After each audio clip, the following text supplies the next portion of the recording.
Stadalis, and welcome back. It's been such a long time since I made a tutorial, and for that I apologize. Life happens, but I'm back, so expect more videos from me. Anyway, for this video, I will be making my new doll Melchan a summer dress. I don't know if you've seen my previous post, but I recently rerouted her hair, so I want to give her a cute outfit to match. So let's gather the materials we need, especially my pattern, which is free by the way on my website. Link will be in the description. I also added a scale to measure, like a lot of you suggested, and hopefully it helps.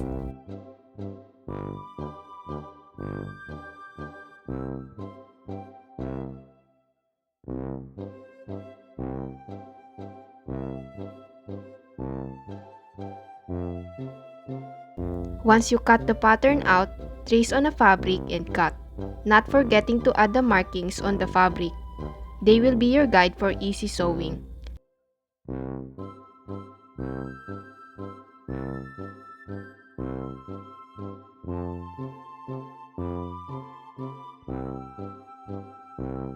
Let's first start with the collar. Sandwich them together, right sides facing in. Sew the sides together except for the top part.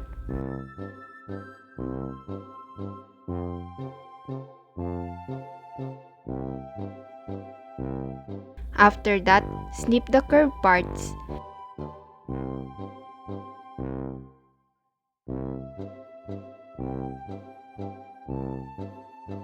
and flip them inside out.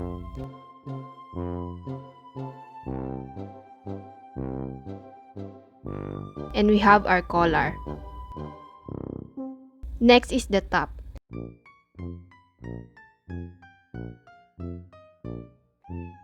Snip the curved parts of the armhole so we can hem the edges easier.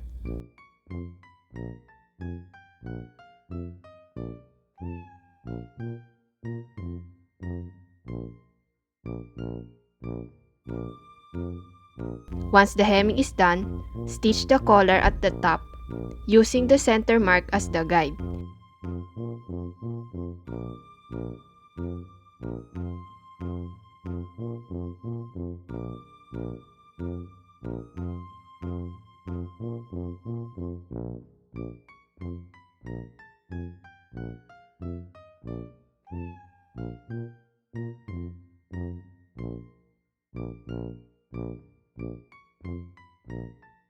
After that, fold the raw edges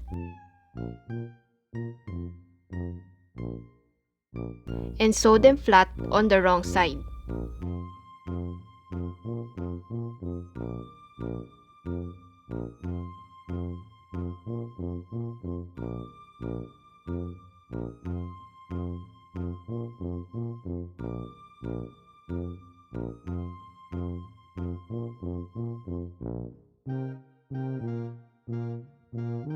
Sew the sides of the armhole together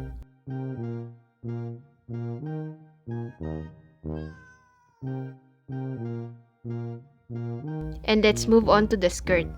On the pattern, I included the skirt length, so just cut a fabric of that measurement and hem the bottom edges.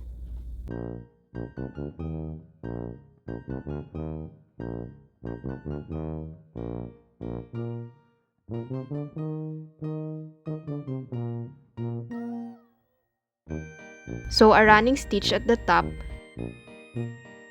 Careful not to sew onto the lines.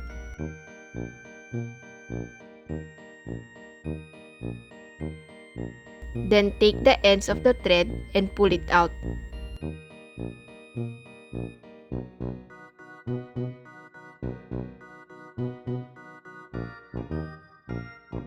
Connect that to the top we made earlier, making sure the gathered fabric lined up perfectly on the top.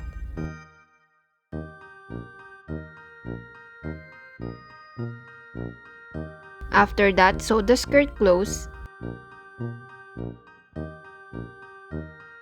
at least an inch, as we don't want to close it too high, because that will make it harder for Melchan to wear.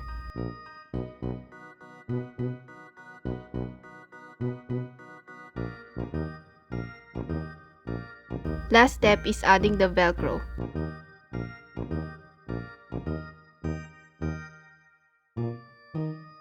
You need at least 2 at the back.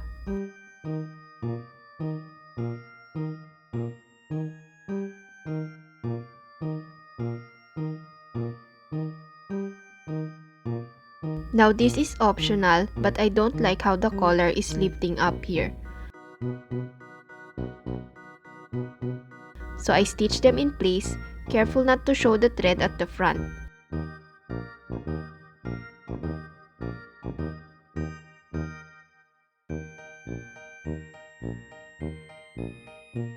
And we're done.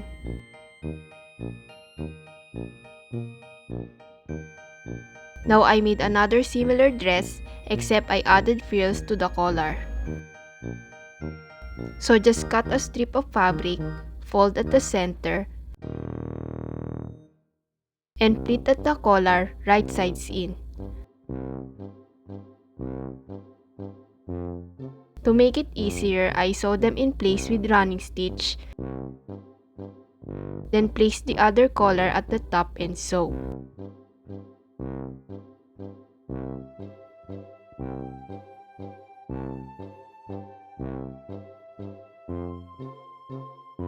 Cut the excess fabric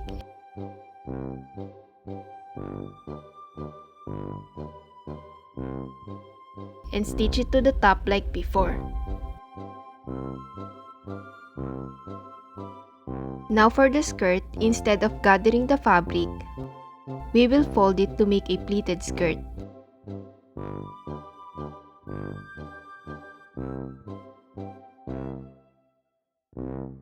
Pin those fabric in place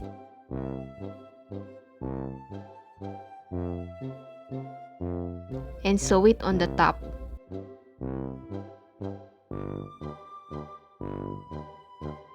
Add the velcro and our second dress is done.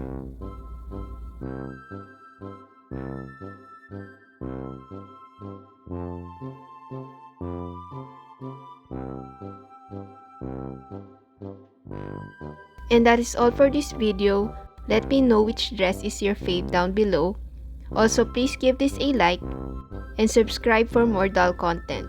Thank you for watching and until next time, paalam!